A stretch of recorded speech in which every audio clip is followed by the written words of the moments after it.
नमस्कार। आपका अखबार के संकट में आपका स्वागत है। मैं हूं प्रदीप सिंह। मुद्दा बड़ा था, खबर छोटी सी बनी, लेकिन उसके बाद उसने पूरे सारे राजनीतिक समीकरणों को उलझा दिया। मुद्दा क्या था? वंदे मातरम को राष्ट्रगान की ही तरह सम्मान दिया जाएगा। इसके लिए विधेयक लोकसभा राज्यसभा दोनों से पास हो गया। कांग्रेस विरोध कर रही थी, समाजवादी पार्टी विरोध कर रही थी, मुस्लिम संस्थाएं तो कर ही रही थी, लेकिन इसके बावजूद पास हो गया और वोटिंग में उन्होंने हिस्सा नहीं लिया। आप इस बात पर ध्यान दीजिए कि वॉइस वोट से ये विधेयक पास हो गया। अब विधेयक पास होने के बाद जो है बौखलाए घूम रहे हैं all India Muslim personal law board के लोग, उसके अलावा अरशद मदनी। ये जो संस्थाएं हैं इनको आप समझ लीजिए कि ये किसी भी हालत में हिंदुओं को स्वीकार करने के लिए तैयार नहीं है। वो केवल जिन्ना नहीं थे, वो सर सैयद अहमद ही नहीं थे। ये उनकी जो संतानें हैं ये भी वही हैं। इनको हर उस बात से समस्या है जहां हिंदू धर्म का कुछ भी नाता है, कुछ भी जुड़ाव है। वंदे मातरम में आखिर किसी को क्या परेशानी हो सकती है? इस देश का नागरिक कौन है, कौन भारतीय है, उसकी एक ही परिभाषा है जो वीर सावरकर ने दी थी, जो इस देश को पुण्य भूमि और मातृभूमि मानता है। मुसलमान दोनों नहीं मानता। तो इसलिए मुसलमान, और ये बात कोई हमारे आपके कहने की नहीं है, डॉक्टर अंबेडकर बहुत पहले लिख गए कि मुसलमान नेशनलिस्ट नहीं हो सकता, राष्ट्रवादी नहीं हो सकता, क्योंकि उसके लिए उसका मजहब पहले है, राष्ट्र बाद में है। इसलिए उसका विश्वास सिर्फ जो है वो कैलिफेट में है, उम्मा में है। मुसलमान उसी देश को अपना देश मानेगा जहां शरिया का राज चलता हो, जहां इस्लाम का राज चलता हो। भारत में वो नहीं है तो उसको नहीं मानेगा। उसके लिए हर हालत में उसका मजहब सबसे पहले है। तो वंदे मातरम का विरोध इसी आधार पर हो रहा। तो मुसलमानों की तो वो सोच है, उनका मजहब यही कहता है, तो वो बात तो समझ में आती है कि वो क्यों विरोध कर रहे हैं। सवाल ये है, ये जो दो नए सनातनी बनने की कोशिश कर रहे हैं, राहुल गांधी और अखिलेश यादव, इनको पहले तय कर लेना चाहिए कि हिंदू विरोध की राजनीति के साथ हैं या हिंदू समर्थन की राजनीति के साथ। एक साथ दोनों नहीं हो सकते। वंदे मातरम का विरोध अगर कोई भारतीय करता है, कोई हिंदू करता है, कोई सनातनी करता है, तो आप समझिए उसको देश से, देश की संस्कृति से, सनातन संस्कृति से कोई लगाव नहीं। अब मुश्किल है इन दोनों पार्टियों की कि इनको मुसलमान वोट चाहिए। इनको लगता है कि मुसलमान वोट एक मुश्त हमको मिल जाए और हिंदुओं का एक बड़ा सेक्शन जो है उसमें कोई इतिहास बोध, शत्रु बोध, स्वयं बोध कुछ है नहीं। तो वो जो है भाजपा के अंध विरोध में, राष्ट्रीय स्वयंसेवक संघ के अंध विरोध में हमारा साथ देगा तो हम चुनाव जीत जाएंगे। लेकिन परिस्थिति बदल रही है, लगातार बदल रही है। 2014 के बाद से तो बड़े परिवर्तन हो चुके हैं। उत्तर प्रदेश में ही आपने देखा 5 चुनाव हुए हैं, 5 में से 4 चुनाव में यही देखने को मिला है। जो 5वां चुनाव जिसमें नहीं देखने को मिला, उसमें ऐसा नहीं है कि मुसलमानों का वीटो चल गया, उसमें जाति का वीटो चल गया। राजनीति जब जाति पर जाएगी तो फिर सांस्कृतिक राष्ट्रवाद कमजोर पड़ेगा। वही 2024 में हुआ, लेकिन पूरे देश के स्तर पर नहीं हुआ। जिस राज्य में हुआ वहां नुकसान हुआ बीजेपी को। यह बात अभी तक कांग्रेस पार्टी और समाजवादी पार्टी की समझ में नहीं आई। वो दोनों नावों की सवारी करना चाहते हैं।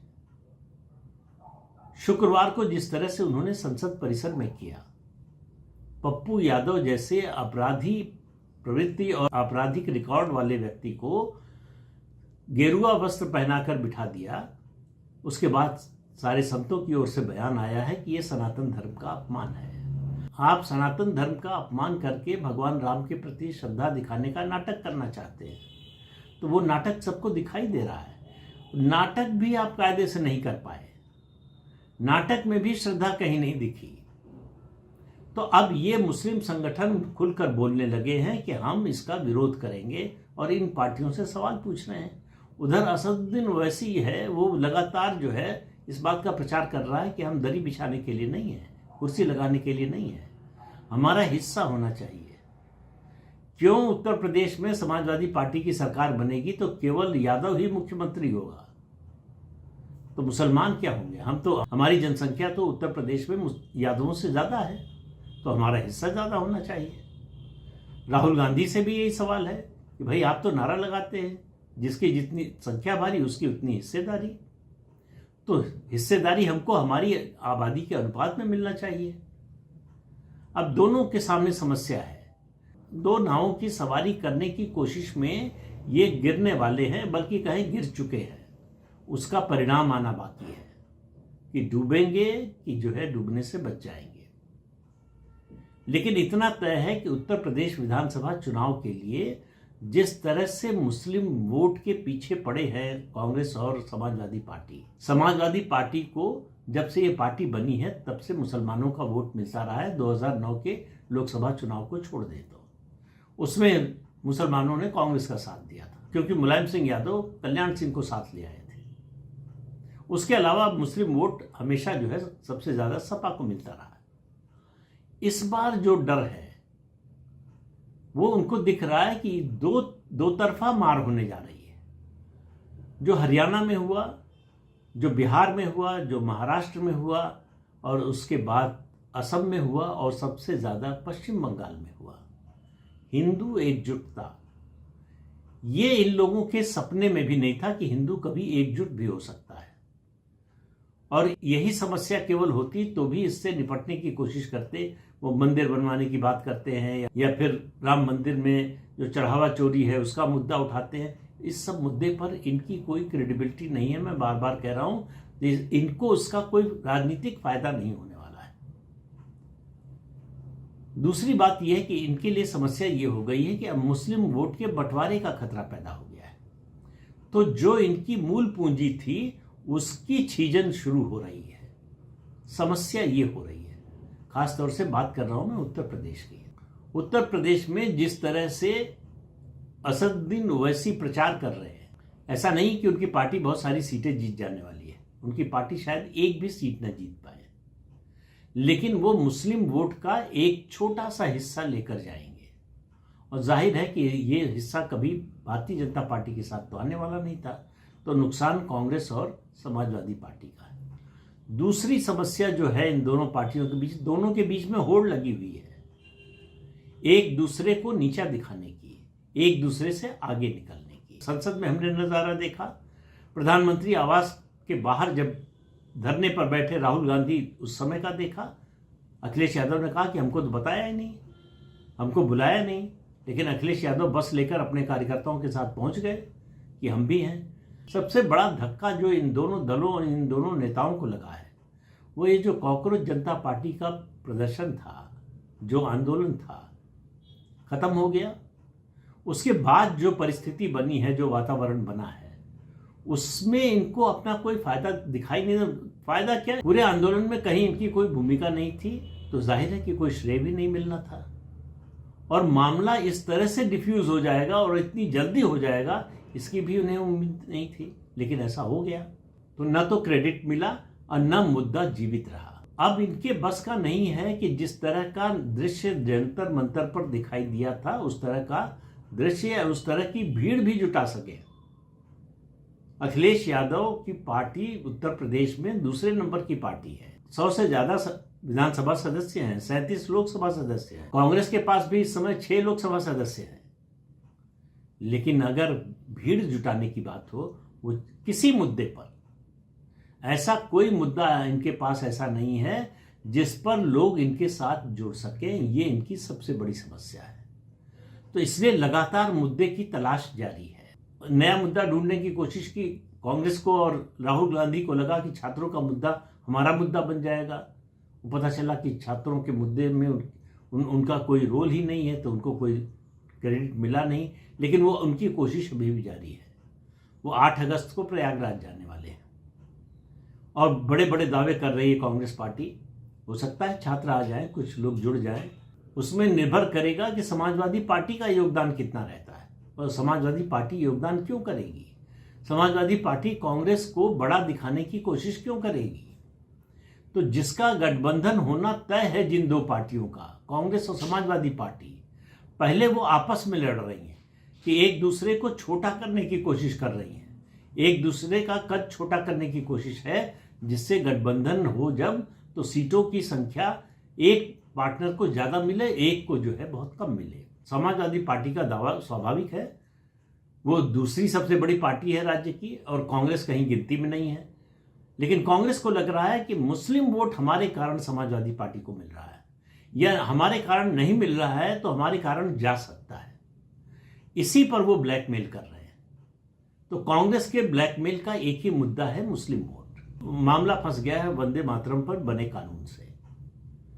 अब अगर इस कानून का विरोध करते हैं सार्वजनिक रूप से कांग्रेस और समाजवादी पार्टी, तो जो हिंदू वोट थोड़ा बहुत पाने की कोशिश कर रहे थे वो भी सारा मुद्दा जो है हवा में उड़ जाएगा।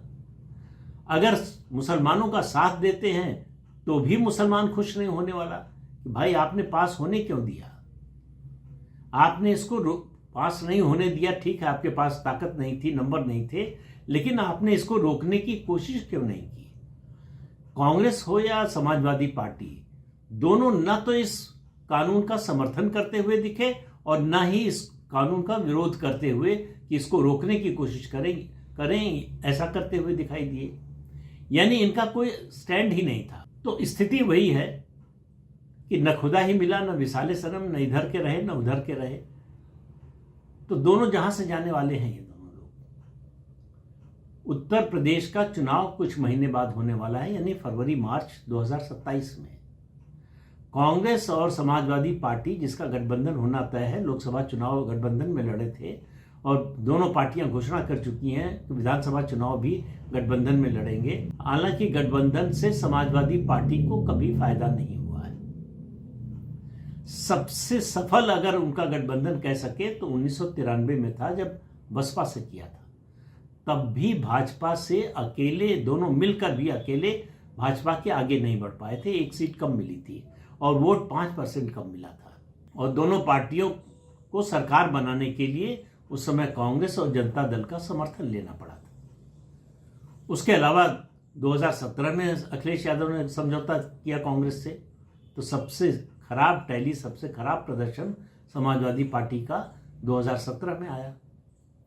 उसके बाद 2019 में बहुजन समाज पार्टी से गठबंधन किया, तो 5 सीटें जो 2014 में लोकसभा की मिली थी, 5 ही रह गई, एक भी सीट नहीं बढ़ा पाए।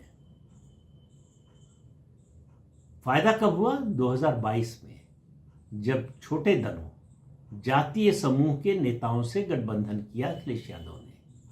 ओम प्रकाश राजभर और जयंत चौधरी, इन दो से जब समझौता किया तो पश्चिमी उत्तर प्रदेश और पूर्वी उत्तर प्रदेश दोनों में फायदा हुआ। पर चुनाव खत्म हुआ और दोनों को अलविदा कह दिया, अपमानित करके उनको एक तरह से बाहर कर दिया। आज ये दोनों दल भारतीय जनता पार्टी के साथ है। तो जातीय समीकरण का जो बड़ा प्रभाव, जो बड़ा असर उनका काम बना सकता था, वो भी अखिलेश यादव ने बिगाड़ लिया है। कांग्रेस के पास तो न जाति का न धर्म का किसी का साथ है नहीं।